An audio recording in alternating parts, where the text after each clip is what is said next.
published because I told her, for you to be Jamaican, you write English better than the average English-speaking person. And I talked to her, I proofread her book, and she published, and I currently have one of her books to proofread, and I have a prophetic word that I should write a book, and I have not put anything together. And now I get to introduce somebody who put her book together and self-published. But she has a story that I just barely know a piece of, but I know very much like the butterfly and very much like the scriptures that God is making everything beautiful in his own time, that God allowed her to go through some situations and some circumstances, and she poured who she was onto plain white paper, and that the words came alive, and that they're speaking encouragement and healing and life to people who've been through similar, less or worse, and that whatever she shares today is going to be an encouragement to you and a reminder to me that I need to get on my game.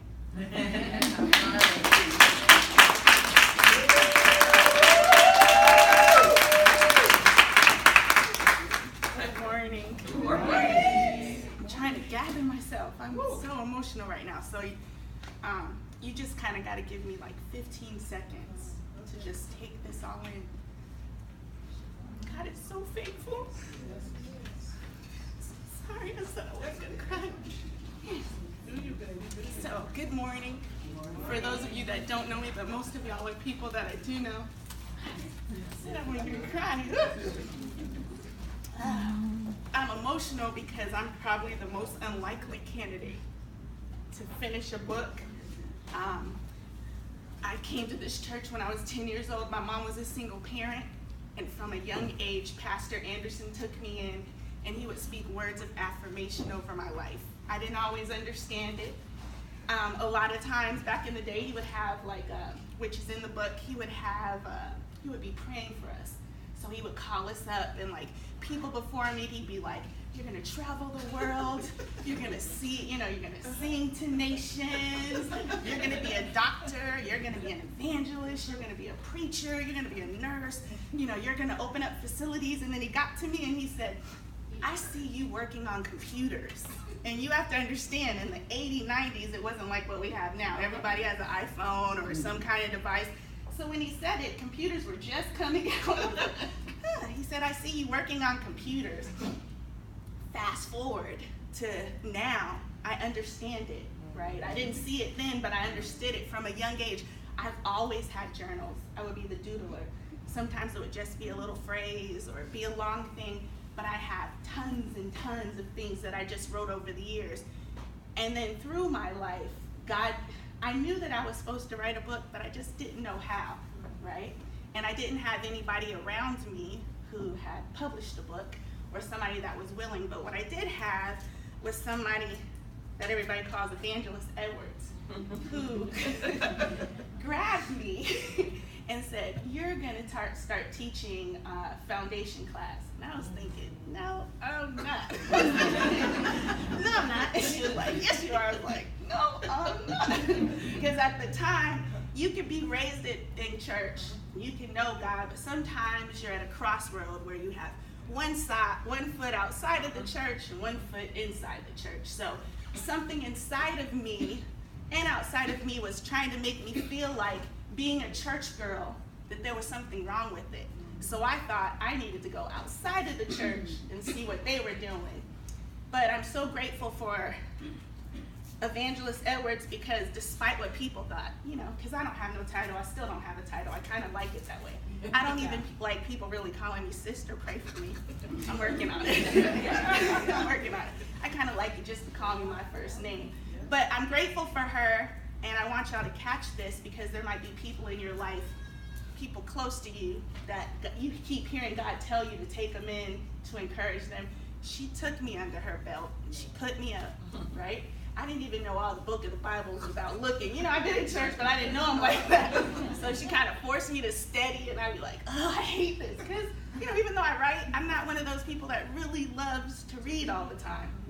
not like that. So long story short, the point of my thing is I can't thank you enough for seeing what other people might have a glimpse of, and she isn't the only one. There's a lot of people that have encouraged me along the way, but the difference is when somebody starts pushing you, when somebody puts their hand behind your back and doesn't allow you to have excuses. I mean, there would be times I would call her the night before something and go, can't do it.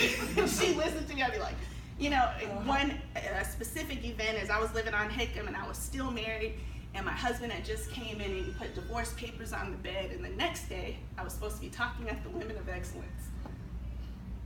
I'm thinking, I don't have anything to say to these people because my real life was going on while God was trying to do a work in me. So here I am with the divorce papers. Here it is at 11 o'clock at night after this man has told me everything but what God had told me. You know, he wasn't telling me that I was highly favored, that God loved me, you know, that God had a plan. He was telling me I was nothing and you're fat and I'm gonna leave you by yourself and you're gonna not have these girls.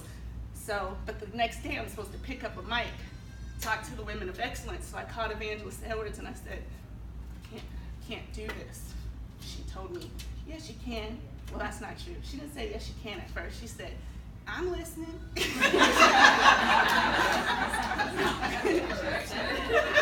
I'm listening. So she let me just go on and on. I'm like, and then, and then I don't know how to do it.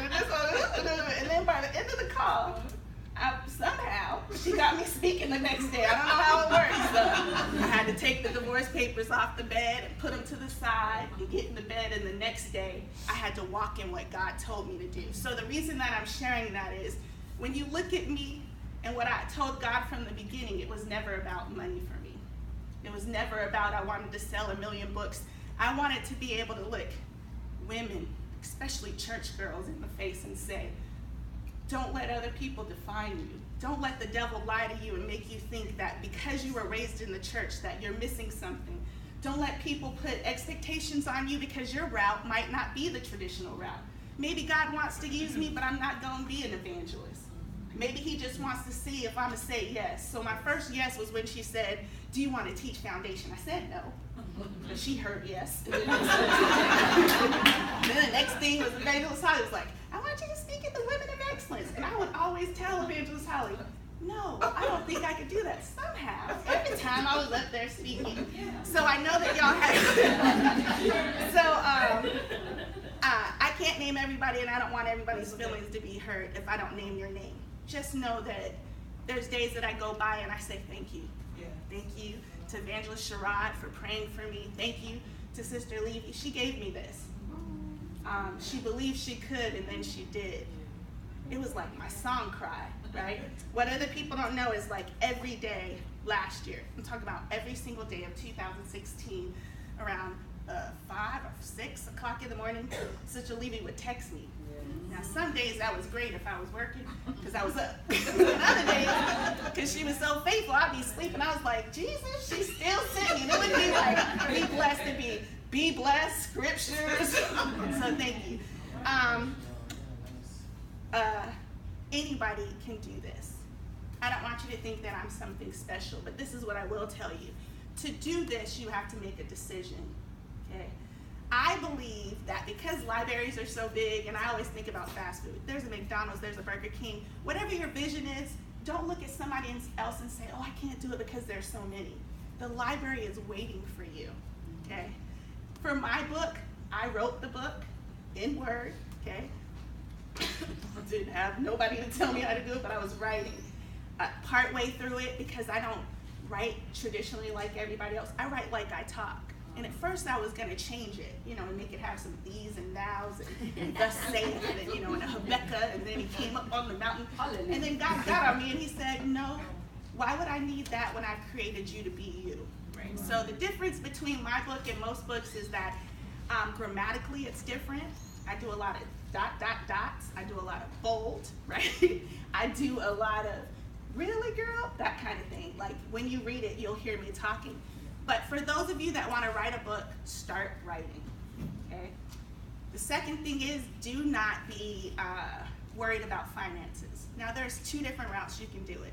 You can have a publisher where you have to pay an upfront cost, right? for me, God knew, because I just recently got divorced, and I didn't have the finances to have put $9,000 up front. So I was praying, and that's why I'm a believer of quiet time and fasting before God. And I mean, God took me to Amazon, because Sheila said, Marchet, you should check, Sheila Woods, you should check Amazon for something. And I went on there, and I stumbled on Kindle publishing. Yep. Okay. So for those of you that don't know, if you have a book, if you have a written form, you can go on Kindle publishing. There's a short video you can watch, and it will give you step by step on how you can publish your book. For me, because I had already wrote it already, I wish I would have looked at it first, because it actually gives you the template. So I recommend, if you haven't started writing your book, that you use their template if you're gonna publish through Amazon. Because I did it backwards, I had a couple of frustrating nights, because that's why if you see a couple of pages where it ain't quite right, I just said, geez, like, because I had a deadline, I was like, I am not going in the new year, because I'm a New Year's baby, without this book being written. Now, the people that you see with red t-shirts, I would have loved to give all y'all red t-shirts. The reason they have red t-shirts is because I have been telling them since the 80s, 90s that I was gonna write this book, right? It was like the little boy that cried wolf. I finally did it, right? They never, ever threw it in my face, but encouraged me. So my goal was to get it out before the new year. I went on Kindle Publishing, I uploaded it. You have to agree, there's like a percentage. So most of the percentage goes to you. The first step that I did was I did an, what do you call it? Audiobook, like the PDF form, like what do you call that? Audible book. Thank you. Ebook. So, because I wanted to say, haha, did an ebook, right? The next step, which took a little longer, is because I was trying to figure out formatting. Then I actually published. If you do it through Kindle, what I love is, if someone buys my book, let's say in Idaho, I don't have to have books on hand. Amazon will take the money, mail the book, and they get it to their house. To me, as a single parent, I didn't want the hassle of having 1,000 books in my house, and I'm over here printing labels, and I'm licking it and sending it out, and I'm saying, Jada, y'all can't eat until y'all finish this $20. Now, for other people, they might enjoy that, but because I'm a single parent, and because of my time, and because I have a job right now, I chose to do it that way. It's a blessing, okay? So then they also have these reports. So after you do it, you agree to these percentages, and if you do a hardback book, you pay a percentage.